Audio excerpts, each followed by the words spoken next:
This is Louise for MMA Crazy, and we're here with Paul Daley here in London.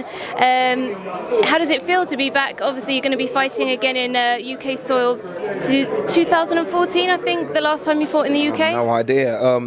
Probably around 2014.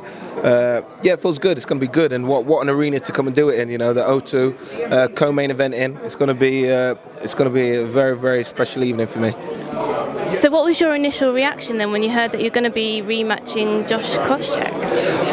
Where's the contract? You know, I wanted to get it signed as soon as possible. I know there was some slight hesitation from himself, but you know, I was ready to go. It's a great fight for me. It's a great fight for my career, and I'm just looking forward to putting a beating on him. And he mentioned at the press conference that Dana tried to re-sign you back to the UFC to get that fight to happen there. So what happened with that? I have no idea. I haven't been contacted by anyone from the UFC since I left.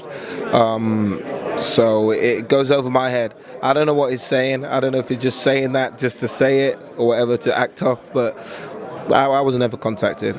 Okay, and looking back at that time, 6 years ago I think it was now, do you have any regrets, and do you regret doing what you did after the fight?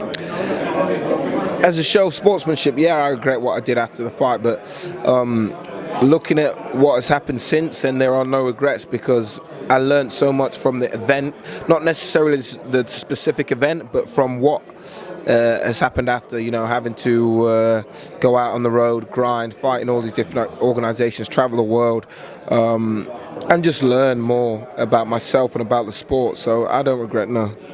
And talk about, you touched on your fight after you were in a leisure centre, I think you said, and that kind of feeling. Talk about that time after your time in the UFC and how that was. Yeah, it was, you know, it was a humbling experience, but I treat all fights as the same, whether, no matter on the location. You know, when you're in a cage, you can be anywhere. You don't really have a feeling for the outside, you know, what's going on in the audience as such. But, you know, the whole fight week and stuff was very different from being in one of the big organizations when you're fighting in a small leisure center. So, yeah, that was very humbling. But I always knew I'd be back here. So I had faith in my ability, and it just took me back to where I need to be. So how would you say you've evolved as a fighter since that time? Well, I understand the game a lot more. I've gone to seek the knowledge that I need. You know, when you're young, you want to be the best at everything, and especially for me, having so many fights, I know what I need to know, which is going to get me the victory. I'm never going to know everything. You're never going to be a perfectionist and understand every aspect of this sport when it comes to each individual martial arts, but I just have to know enough when I'm in the positions that you will find yourself in, and I've studied the sport. You know, you see the common positions, you see the common mistakes, and I just have to continue to seek to perfect those scenarios rather than try and be a master of everything. Obviously, we had a little bit of a heated face-off between you two after the press conference, and there was a lot of back and forth as well. I mean, talk a little bit about that animosity there between you two. You know, he's an idiot to start off with. You know, a lot of it on his part is for the cameras. I generally do not like the guy. He's not a tough guy. You know, I know he's not a tough guy. I've been to his hometown. I've been out there looking for him. He didn't show up. He's not a tough guy. I've been there, abused him, cussed him out in front of his girlfriend. He had nothing to say. He's not a tough guy. He's you know, he's one for the cameras. And July 16th he's going to fight someone who's coming to fight. You know, and I've learned. Yeah, we fought before, and I was coming to fight, but now I know so much more, and I'm going to handle myself so much more effectively than I did before. You mentioned obviously girlfriends just then, actually, and then a lot of that was in the press conference. We heard, you know, getting a little bit personal, and he did actually. I think you mentioned about his girlfriend, and in an interview just now with us, actually, he mentioned about your girlfriend.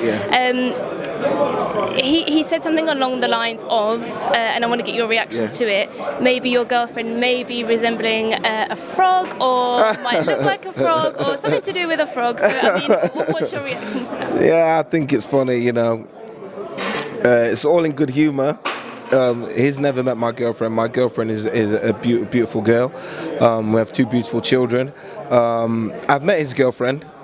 She's a very attractive girl. He's punching way above his weight, and you know, I'll give him that. But things like that's for the press. That's for the media. You know, I don't dislike him, or I mean no harm.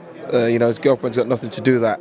But this is all part of the things that you put in there to have a dig, just to try and get a reaction. It's all part of the sport, and you know, I've had a few people that said when I did mention that, I got a reaction, so that's what I wanted. Okay. And I mean, his obviously giving you know what you wanted, but he also said about you fighting bums. I mean, did that get to you at all? And what was your reaction? It didn't affect me whatsoever.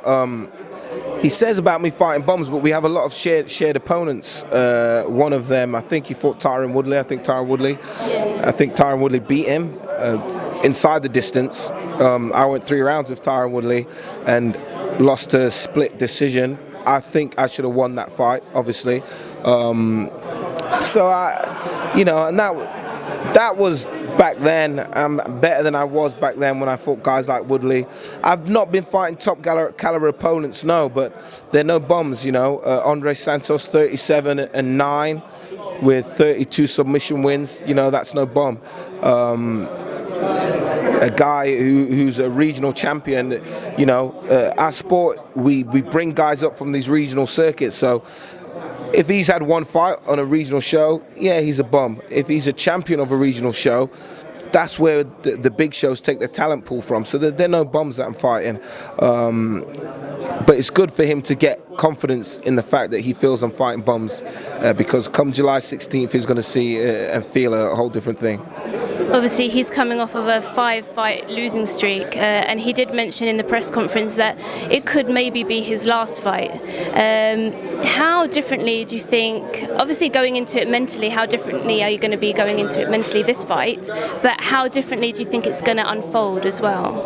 Well, he has a loser's mentality, you know, so he's lost his last 5 fights. This is his last fight, so he doesn't have that the feeling in him that I have, you know, when I'm pursuing such large dreams and goals. You know, when we get to that point in the fight where, if we get to that point in the fight where it's even, we're at a very difficult point in the fight where it's a sink or swim.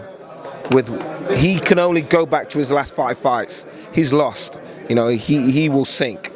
I've been winning my fights. I've got the winner's mentality. So at them difficult points, if they should happen in the fight, the mental game has a lot to do with it. And the fact that he's lost those last five fights, and this is his last fight, does he really need to be doing this? These are all questions he'll ask himself when he's in these positions, and he doesn't. You know, he's made his money.